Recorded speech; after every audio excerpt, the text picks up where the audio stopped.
guys, welcome back to Vega Babe, and today I have to talk about the breaking news about the casting for episode 9.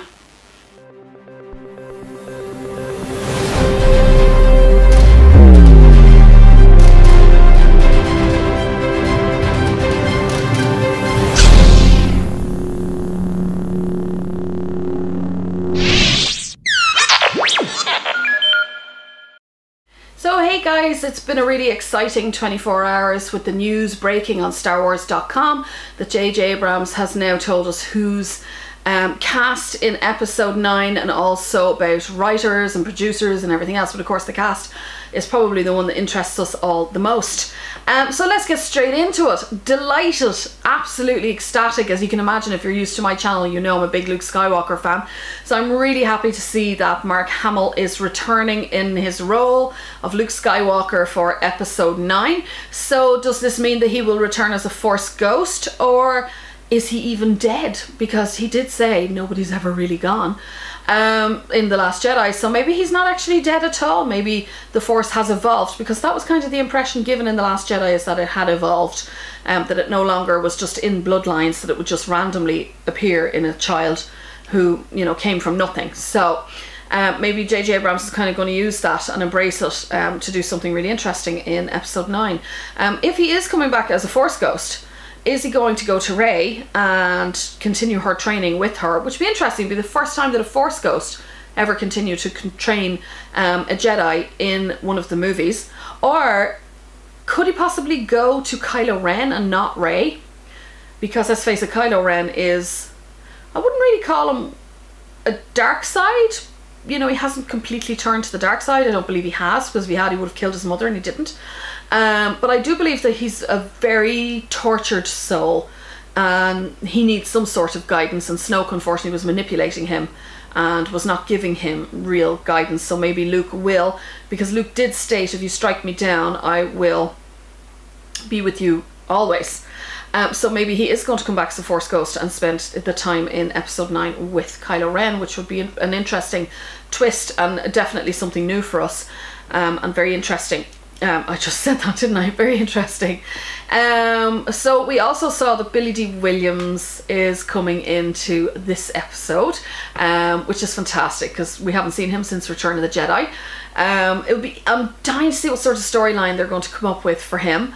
Will he be the suave, cool, clean, crisp kind of guy that he was in Empire Strikes Back, or will he be a broken man? Will things have happened? Look, you know, the number one thing I think we have to accept is that nothing that comes up in these movies is going to be based off anything in any books that we've read. It's all completely new and completely fresh, so it will be something really new with him that we're not familiar with. I'm hoping he's going to pilot the Millennium Falcon. Maybe this is how he's going to go out with a bang in the Falcon, because the Falcon, I feel, has got to get destroyed in this movie, simply because the saga is ending. This story is ending. There's lots of new ones on the way, but this one is coming to a complete end. So surely the Falcon has to go. So maybe that's how Lando is going to go. I think he will, of course, be someone who's called upon by the Resistance, because they're only a few of them left, and they've got to kind of reach to all corners of the galaxy to get people back to help them. And I feel Lando is going to be one of those people. Leia will reach out to him. Of course, I'm so thrilled to see Carrie Fisher is going to be in episode 9.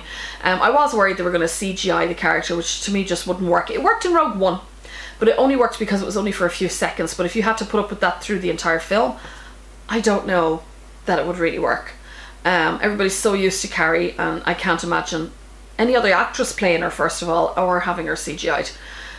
So I'm really glad that they've got unseen footage from The Force Awakens that they can use and manipulate to have her back in episode 9. That's cool. You know, thumbs up to JJ for that. That's a really cool move on his part, and I think a lot of fans will appreciate that. I know I do. Of course, Anthony Daniels is back as C-3PO. No surprise, really. He's been in all the Star Wars movies, so it's really no surprise that he's back as C-3PO.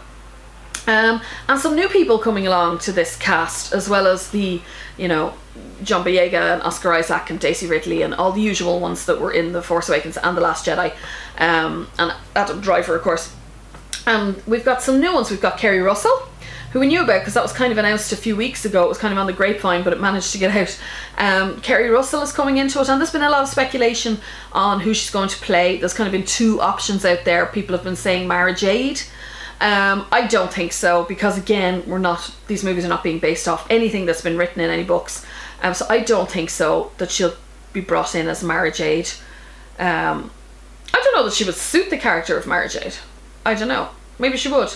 But I can't imagine it. I can't see them bringing Mara Jade into this story at all. It would be cool if they would bring her in somewhere along the way, because she's a cool character. And then the other one was that people think she might be one of the Knights of Ren. It's a possibility. It's very plausible. She could be. I'm inclined to think that she could be with the Resistance, and she could be another Admiral Holdo type character, because Leia has to go in this film. So at some stage throughout the movie, I think Leia has to go, and maybe Keri Russell's character will be the one who will take over from her once she's gone, because I can't imagine them bringing in a male character to take over. I think they would stick with the female, and I'm wondering if Keri Russell will be that person. So another Admiral Holdo type character who will come in and take over from Leia once Leia has gone from the tail. Oh, dread it. And then of course the one I got quite excited about, I have to say, is Richard E. Grant. If you're not familiar with Richard E. Grant, he is a British actor. He's quite aristocratic. He is very well spoken, you know, and actually reminds me a tiny little bit of Peter Cushing. Has kind of those high cheekbones, quite a thin man, very piercing blue eyes. And no matter what way I think about Star Wars, I think Richard E. Grant is going to be with the First Order. I think he's going to play villain in this story. I can't imagine him with the Resistance. He just doesn't look like somebody who would be with the Resistance. He looks to me like he'd be a general in the First Order, or, you know, and I think they definitely need to bring in a villain who will challenge Kylo Ren, because Snoke clearly didn't. Snoke went out of it so quickly, so easily, and Kylo Ren declared himself Supreme Leader a bit too bloody easily. So I think he still has to answer to somebody higher than himself and higher than Hux.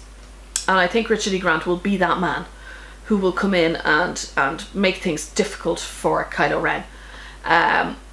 Because really, you know, Tarkin, when you think about him, he had no Force abilities, nothing, but he really had got Darth Vader kind of wrapped around his little finger. So I think he might be that kind of a character, a Tarkin type character, which would be really cool. He would definitely suit the role, and I think he would do an amazing job at it. I think that's every. Oh, and there's Naomi Ackie, who I'm not actually that familiar with, but I think Doctor Who fans will be, as she was in Doctor Who in 2015, I think it was. I think definitely people will be familiar with her. I don't know what sort of character they have planned for her. Is she coming in as maybe Lando's daughter? I mean, that would be cool if Lando had a daughter. As a daughter, I don't know. Maybe she'll be another Jedi. I don't know. Maybe she's a love interest for Finn, because the Rose and Finn chemistry clearly didn't work on screen. I didn't feel it worked. And maybe they'll bring in a female interest romantically for Finn, which this girl Naomi Ackie could be going to portray. And I was thinking what they could do with Rose in this next film, because really Rose, it was terrible because Kelly Marie Tran did a great job, but Rose was kind of quite an irrelevant character. I mean, if she'd not been there, would it really have mattered?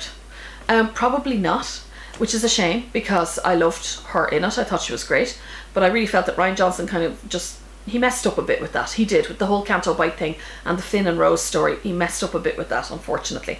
But maybe Rose could definitely have a great redemption in the next film. What if Finn, you know, because Finn I don't think would have a thing for Rose. He clearly has a thing for Rey, not Rose. But maybe there would be a love interest there for Finn that would draw him away from Rose. And Rose, if you look back at The Last Jedi, was not a cutesy little character at all. She was, you know, a teeny little thing, and she was cute at times, but when it suited her, she could turn pretty nasty. And I'm wondering if she could be turned completely and go and join the First Order, turn to the dark side. And go up against Finn out of, you know, a woman scorned who's been rejected. Possibly, and it definitely would be very interesting. It would be great to see her be a total kick-ass and badass, and put all you bullies in your place, because you deserve it for what you did to poor Kelly Marie Tran. She's gorgeous, I love her. So yeah, it might be very interesting to see where they would go with that. definitely very interesting to see where they go with that. I'm delighted to see as well that Chris Terrio is the screenplay writer on this film. He did the Justice League, which I loved. A lot of people didn't like it. I loved it. But then Jason Momoa was in it, maybe that's why. But no, I really loved it. I loved it. And I liked Superman versus Batman as well. I don't know why people didn't like that. I liked it too. He wrote those. And he also wrote an Oscar winner, I believe, Argo, which is an amazing movie with Ben Affleck. There's a running pattern there. Ben Affleck's in all three of those movies. What the hell? What the hell? Maybe they're friends or something, I don't know. So yeah, I think he will do a good job with the script. He's a good screenwriter, he really is. If Argo is anything to go by, it'll be spectacular. Yeah, I guess that's it. That's kind of my thoughts on what we've heard so far. I'd love to hear your thoughts, so please comment below. Let me know what you think, who you think is the characters are going to be played, where the story's going to go, where it's going to end. If you're new to my channel, don't forget to subscribe and hit that little bell beneath so that you get a notification every time I pop up a video. Come with me and join the force and we can rule the galaxy together. You can also follow me on Facebook and Twitter and Instagram. And I guess that's it. Yeah, it is. It's a short one this week, guys. So I'll talk to you next week. May you all have an amazing week and may the force be with you. Bye.